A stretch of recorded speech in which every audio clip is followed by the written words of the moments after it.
Əzizlərim, teatra gedirəm, belə. Lukumda bu, ayrıca luk videosu çəkmişəm, mən getdim. Əzizlərim, mənə abunə olmağı, izləməyə aldıqdan sonra səhifənizdə çıxmarsamsa, çünki Haykanuş məni, sözün əsl mənasında Haykanuş xasiyyətli bir Haykanuş məni spamlayır. O Haykanuşun adətidir, dostlarını spamlayacaq, dostlarına fake profildən heytlər yazacaq, eləcə də dostluq edəndən sonra ümumiyyətlə qızıtdı. Fantamoz qızıtdı, çünki Haykanuş özünü nə qədər xoşbəxt göstərsə, özünü nə qədər səviyyəli göstərsə, özünü nə qədər dışıl enerjili göstərir, nəyə çalışsa da düşükdür. Yəni ki, onu heç bir pulla almaq olmur. Ona görə də zəhmət olmasa məni izləyənlər, sevənlər və sevməyənlərdən daha çox izləməyə alın. Öz WhatsApp statuslarınızda paylaşın və sosial medialarınızda paylaşın. Dosta, tanışa, hamıya göndərin. O gözəl barmaqlarınızda like'ları siz like edə bilərsiniz, olmağı unutmayın.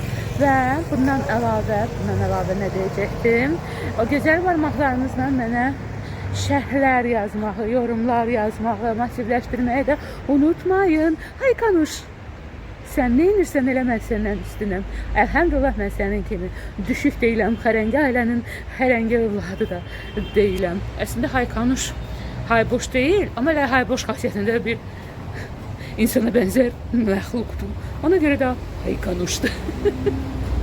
Mənim sevimli teatrıma musiqili teatra bu gün 999-cu nağıl adlı 999-cu gecə nağıl nəymiş adlı tamaşa olacaq. Ona baxacağıq inşallah. Zamanki kimi liftdəyəm. Liftin basmamışam, görəm nə geç çatdım ikinci mərtəbəyə. Sizdən basılmayıb, basmışam amma basılmayıb.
Süper.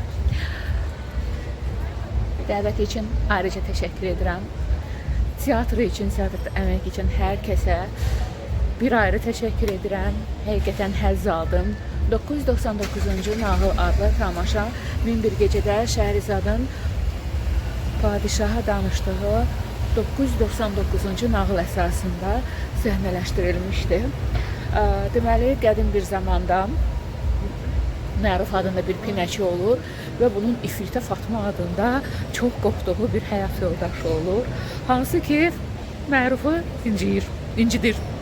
Məruf da bir gün Allaha dua eləyir ki, məni elə bir yerə apar ki, Fatma məni tapmasın. Yəni, qadının xasiyyəti o qədər pis olur ki, el arasında ona İfritə Fatma deyirlər. Bu arada İfritə Fatma rolunu Gülnarə xanım bir ayrı yaratdı. Axırda aktrisanın artıq təngi nəfəsi idi. Yəni ki, o rolu yaradırdı, yaşadırdı. Ümumiyyətlə Gülnarə xanım bütün rolları yaradır. İstər filmlərdə, istər tamaşalarda.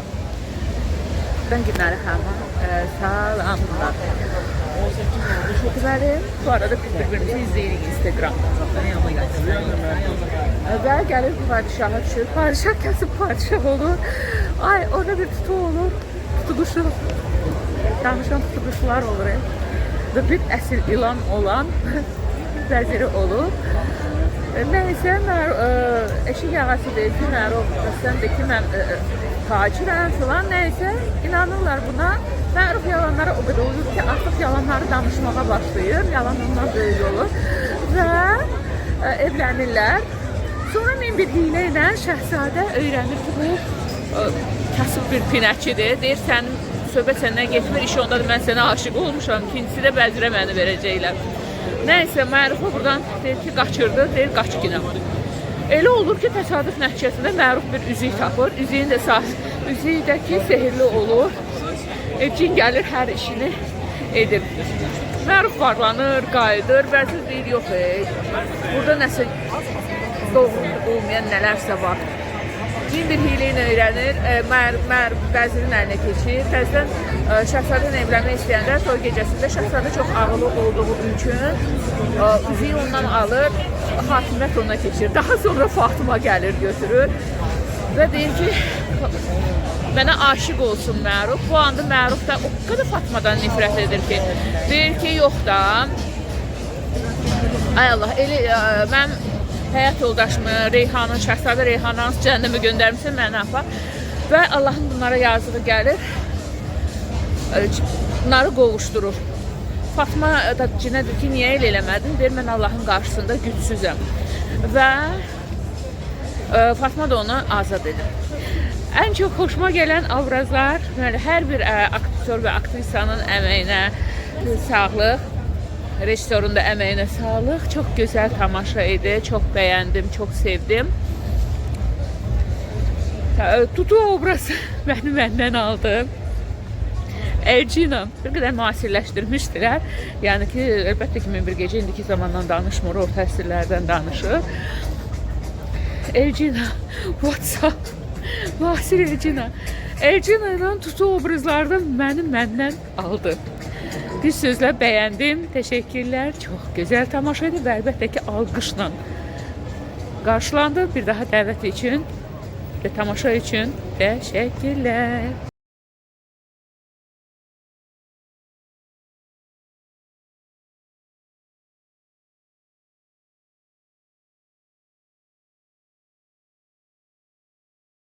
Əzizlərim, ayrıca vaxtım olmadı çəkməyə. Gəlin sizə lookumu göstərim. Belə dar cinsləri giyinmişəm. Hardan aldığımı xatırlamam. Desəm podiumla dənizdən almışdım. Bunu hardan almışdım? New Yorker'dan. Bu David Jones'dur.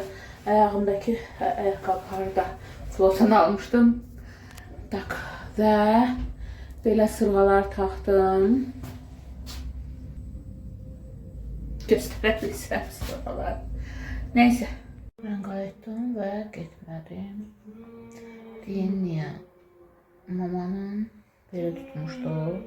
Mənim də belimin qrıjası deyəsəm kıçıma vururdu. Getdim yarı yolda gördüm yox. Elə bir kıçımın gövdəmə yapışan yeri və dizim quruyur. Dedim indi ya tutular ya da yıxılar. Xatadan olsa biz bir yerdə gözə gəlirik, bir yerdə. Gözə gətirən gözü çıxsın. Neyse gitmedim. Amma demişkən Leyli Mərcan görmüşəm, bu yeni quruluş idi, amma mən bilmirdim. Heydər Əliyev sarayındakı quruluşdu Nicat Kazımovun, ya bu yeni quruluşdu. Amma inşallah ya qismət başqa vaxt gedərəm. Əzizlərim, bu günləri deyirlər ki, muzeylərdə açıq qapı günüdür. Bilmirəm, Səlim daxil olacaq ya yox, mən muzeylərə daxil olmaq istəyirəm.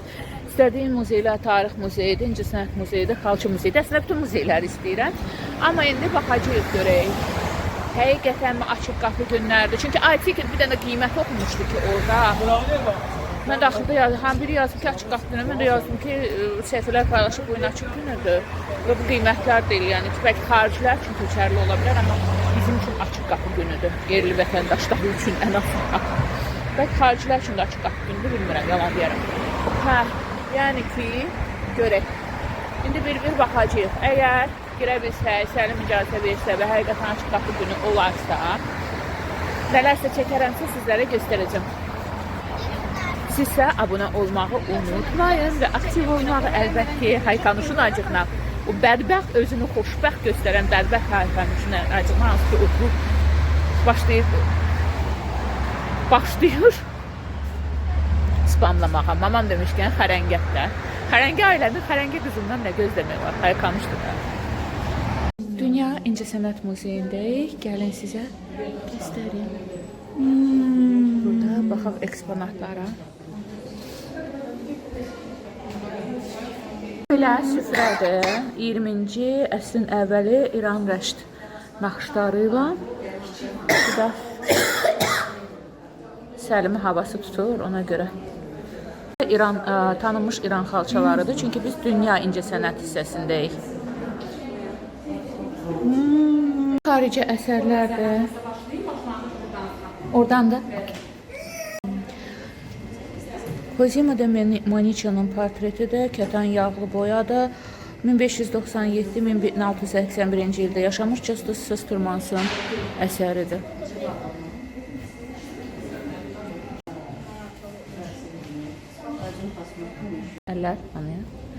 Deməli, bu məşhur Francesco Salimena'nın İtaliya Neapol məktəbinə aid olan Oritea'nın uğurlanması əsəridir. Azərbaycan hissəsinə baxmadan Səlim icazə vermədi. Dünya incəsənət hissəsinə baxdıq. Çox gözəl idi. Gəlib baxın. Açıq muzeylər olanda ödənişsizdir. Yeganə olaraq mən onlara soruşdum ki, çəkiliş eləmək olar. Bəzi şeylər dedi, hə. Obralar heç nə demirdi. Bir nəzarətçi deyir ki, çəkiliş eləmək olmaz bu formatda. Yaxşı, eləmərəm. Amma pozmadım da, niyə? Nə varmış ki, orada çəkiliş eləmək? Mən onu kopyalamayacağım ki, mən əksinə izləyicilərimi marifləndirirəm. Başımda huşu yoxdur, bir xanım deyir, necəsiz? Baxıram, xanım tanış gəlir. Mən öyrəşmişəm ki, izləyicilər deyir, necəsiz? Deyirəm, izləyicim deyir, hə, sonra soruşuram, xanım deyir, yox, siz bizim teatra gəlirsiniz, musiqiliyə, teatra. Deyirəm, mən sizi həmişə nəzarətçi formasında görmüşəm, ona görə tanımadım, dövlətdə olacaqsınız. O xanım baxırsa, adını da bilməm. İndi inşallah yəqin ki, sabah İngilizcə My Mother Books, Cəlil Məmmədquluzadə, yəni mənim anamın kitabı. Amma İngilis dilində ola bilsin ki, gedim izləyim. Orada görsəm xanımı bir daha üzrxahlıq eləyərəm. Baxırsa xanım, buradan bütün musiqili teatr əməkdaşlarında heyətinə salamlar, sağ olsun ki, tanıdılar. Təşəkkür edirəm. Tarix muzeyinəymiş, Xalça muzeyinə gəldik, həmişə getmək istəmişəm. Görək Səlim Muşqa Səlim girəcək və yaxud Səlim Muşqa Səlim girsə belə orada çəkilişə icazə verəcəklərmə. Versilər belki kadrda olsa çəkəcəm. Gəldik, çıxdıq Xalça muzeyinə. Həsirdir bu. Gördüyünüz kimi. Bilmirəmsə buna xana deyirlər. Buna nə deyirlər? Əl xanası, düz demişəm, xana dedim, xanadır. Xalça toxumaq üçün ipləri, sapları belə keçirdirlər. Sonra naxışlar bunların üzərindən belə keçirilir. Deməli, bu nədir bizdə? Bu da xalça toxumaq üçündür.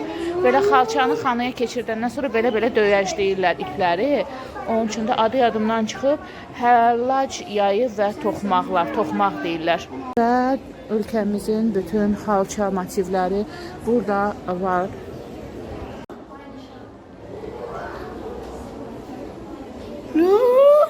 Bu çuldur. 20-ci əsrin əvvəlində Əbiş Arxac naxış ipi, yun pambıqdır və Qarabağa aiddir. Bu məfrəşdir, Qarabağımıza aiddir. 20-ci əsr, 20-ci əsrin əvvəli, 19-cu əsr, 19-20-ci əsrlərə aiddir. Belə toxunulur. Mənim rəhmətlik nənəm də xalça palazı belə toxunurdu. Hətta evimizdə biri var. Hərəsi əl əməyi göz nuru idi. Şaquli qəhbir pensikülər çəkirəm valla. Səlim də icazə vermir. Bloger mamanın blogeri oldu. Burada azad idi çəkiliş və mən çox da çəkiliş edə bilmədim, yaxşı da baxa bilmədim. Bloger mamanın bloger oğlu qoymurdu, amma buna da şükür. Mən sizə özüm bunları göstərirəm ki, sizlər maariflənəsiniz. Bəziləri demişkən, mən sizə qiymətləri ona görə deyirəm ki, siz maariflənəsiniz, qiymətləri biləsiniz, bəlkə alasınız. Qiymət demək maariflənmək deyil. Hələ de müddət trend yolda qiymət demək maariflənmək deyil. Çünki müddət trend yolda qiymətlər artır, azalır. Mağazalarda da müxtəlif cür olur. Əsl maariflənmək kitablardır, teatrdır, kinodur, muzeylərdir, incə sənətdir, müxtəlif nələr barədəsə elmi biliklər verməkdir. Hətta əgər məsəl üçün tekstilə marağınız varsa, tekstilin tarixini, hər hansı bir brendin tarixini bilməkdir. Amma moda trend yolda qiymətləri demək maarifləndirmək deyil. Bu cəhalətin bir nöqtəsidir və cahilin maarifləndirmə anlayışıdır. Hansı ki, cahil bahalı bir universitetdə bitirə bilər. Amma o demək deyil, alisavad cahil olmamaq demək deyil. Cahilin alisavadla əlaqəsi yoxdur. Hələ bahalı bir universitet bitirdisə, heç əlaqəsi yoxdur. Çox qürur verici haldır ki, maarifləndirmələr gedir və muzeylər keçən ayda deyəsən açıq günlər olmuşdu və muzeydə adamlar çox idi. Bu arada xaricilər üçün də ödəniş yox idi. Yəni ki, hər kəs üçün qapı açıq idi. Azərbaycanımızın, vətəndaşlarımızın muzeylərə olan marağını, övladlarını gətirib muzeyləri göstərmə marağını mən yüksək qiymətləndirirəm və mənə bu qürur verir, bu məni sevindirir. Yəni bir maarifli və hər zaman ömrümün axırınacan maariflənmə tərəfdarı olan, hələ də nələrsə öyrənməyə çalışan biri kimi bunu vurğulayıram. Trend yoldan maarifləndirmə qiymət demək deyil. Trend yol və digər saytlardan maarifləndirmə o deməkdir ki, məsələn mənim çox hörmət etdiyim Əzizə Macidova çəkir, Əzizə xanım buradan salamlar. Necə trend yoldan və yaxud Temudan sifariş etmək olar, bəyannamələri necə etmək olar. Baxın, o videoları mən özüm də izləmişəm. Temuda üstündə qalsa həvəsi mənə Əzizə xanım öyrədib və onun sayəsində öyrənmişəm. Baxın, o maarifləndirici videolardır. Amma mən qiymət bilirəm bəziləri demişkən ki, siz maarifləndəsiniz. O artıq maarifləndirmə deyil. Əsl maarifləndirmə, məsəl üçün Temu trend yol və digər aylar barədə maarifləndirməni Əzizə xanım edir. Buradan ona ateşin salamlar. Maması ilə nənəsini yenə qorxuzmuşdu. Öyle bilir. Yuxarıda. O da nəysə görüb, elə bilir yemək satdılar. Hə, Səlim, kəndə nəfəs olmuşdu, davrinyası düşmüşdü. Bu qripdir, nədirsə, elə pis keçirdi ki, uşaq. Səlim, sən mama ilə nənəni qorxuzma. Yaxşı, qorxuzmuşdu mama ilə nənəni. Mama ilə nənənin canı sənə bağlı deyil. Dilin canı şişədə olan kimi, aşkım. Ay aşkım. Bu dəqiqə dərdi yeməkdədir. Sizi maarifləndirin, Dəniz Molun yuxarı mərtəbəsində yemək yerləri var. Siz bilmirsiniz, mən sizə göstərirəm ki, siz maariflənəsiniz. Yaxşı mı? Yoxsa siz bilmirsiniz. Və əfsuslar olsun ki, cahillərin izləyiciləri çox olur. Çox əfsus. Uşaq olur, amma yazıq uşaq o cahildən nə maariflənəcək ki? Ay uşaqlar, ay məktəblilər, ay balalarım, maarifli adamlara baxın. Mənə baxmayın, eybi yoxdur, amma maarifli insanlara baxın. Görək, burada yazılıb hızlı kebab. Görək, hızlı kebab nəymiş? Kebab sifariş verək, yeyək. Baxın, maariflənin. Türk supu pişirib, qəşəng Türk çorbası. Ona görə elə bir dənə tez basar, bir dənə dönər yeyək. Oturub həsrətlə dönərə baxır, göyə heç yemək yeməyib, ha. Dönər baxın, burada pişir, bütün yeməklər burada pişir. Orada adamlar oturub ümumi göstərir. Səlim mənim əsniyir özdə. Payım, Səlim artıq oyun çıxardır. Baş salam mirəmi batırır. Baba əlini batırır, yiyir nəinki onu. Belə bizə nuş olsun. Səlim mənə icazə versən. Burada kartof free də gəlib, onu da çəkəmədim.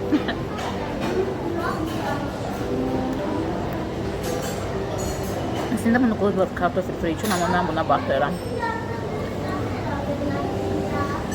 Daxtır, yadıma düşdü ki, biz burada olmuşduq. Süperdir, gəlin.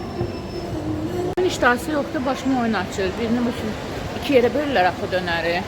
Birini yedi, birini mənə qoydu. Lavaşlarını mənə qoydu. İstiotları götürdü. Neysə. İstiot ona olmaz. Gedər yəni. Məndən bir hissə qaldı, ondan bir hissə paketləmişəm. Deyirəm paketləyin. Handan ana bir oğlan gəlib paketləyib. Başı açıqdır. Deyirəm ay oğul bunu kloka qoyun da. Gətirirəm. Şimdi sərin başıma oynaşdı. Nə oyunlar çıxartdı. Oğlan hanına deyirəm, şimdi klok verin də. Nə handan ana bir dənə klok gətirir. Deyirəm ay oğul bir dənə sizsiz burada işləyən. Deyir hə. Həqiqətən bir dənə bu idi işləyən. Yəni başqa bir mən ofisiant görmədim. Yəni insanlar da var bir ofisiant götürəndə. Dadlıdır yeməkləri, söz yox, amma nəysə. O boyda bura, bu da 2 dənə kassa işləyir. Biri ekspres, biri elə belə. Qabağımızda da bir Səlim yaşlı, Səlimdən balaca olar, oğlandan qız durub. O qız başı dəhşətli, oğlan başı çəkdi qırağa ki, onu ki, cəmatı mani olursan, belə də yekib qartal vur. Oğlan əlində en qədər şey, arxasında görür ki, əngəllidir, bir dənə də əlimdə butulka var. Bir demir ki, xanım, əngəllidir ki, əslində əngəllilərə növbətsizdir. Ona idrak eləmək lazımdır, evdə tərbiyə vermək lazımdır. Yəni, sabah nə qarantisi var ki, o yanındakı qartal burunlu qız əngəlli doğmayacaq. O doğacaq, gedəcək başqasını doğuzdurmaq. Onda pis adamlara da heç nə olmadığı üçün olmur. Amma inşallah ondan doğulanların hamısı əngəlli olur. Yazıq deyə onu doğulanlara. Özü nə sığortası var ki, əngəlli olmayacaq sabahları. Görürsən də ay oğlan, özü işləndim. Deyirəm ki, ay oğul bir dəqiqə sakit dur, Səlimə deyirəm. Görürsən ki, əngəllilərə hörmət yoxdur. Azərbaycanda heç kimə hörmət yoxdur. Oğlan baxır, oğlan da düz gözünün içinə baxır. Görürsən ki, əngəllilərə deyilən hörmət yoxdur. Azərbaycanda ümumiyyətlə hörmət heç kimə yoxdur. Çünki valideynlər uşaqdır da hüququnu pozmaq deyib böyütürlər. Düzdür, bütün cavanlarımıza aid deyil, amma göbələk kimi yağışdan sonra göbələk kimi çoxalanlar çoxdur. 90% elədir. Yaxşı olan 10%-ni Allah özü qorusun. Obrları da Allah özü islah edəsin. Cəzasını verərək. Əngəllinin nə olduğunu anladaraq. Göstərəcəm. Buluda baxın, bilmirəm, elə gözəl bir formadadır ki, bulut. Kamera onu nə dərəcədə göstərir, bilmirəm. Baxın, böyütməyə çalışacağım biraz da. Səlim icazə versə, əlbəttə ki, maraqlı bir formadadır. Sanki dağlıq bir yerdir. Baxın, dağın arxasından elə bir şəlalə axır. Əsir buludu göstərəndə, çünki Səlim mən qolumu belə-belə eləyir. Kamerada qeyri-ixtiyarı bu əlimdə olsa da əsir mənimlə bir kim. Ona görə üzrlü sayın. Bloger mamanın bloger olur. Bloger olmaq çox çətindir. Əsas damadan trend yoldan marifləndirməkdir, qiymətli deməkdir ki, mariflənsin adamlar. Onda doğrudan baxırlar. Çünki əhalinin 90% mariflənməyi yalnız onda görür.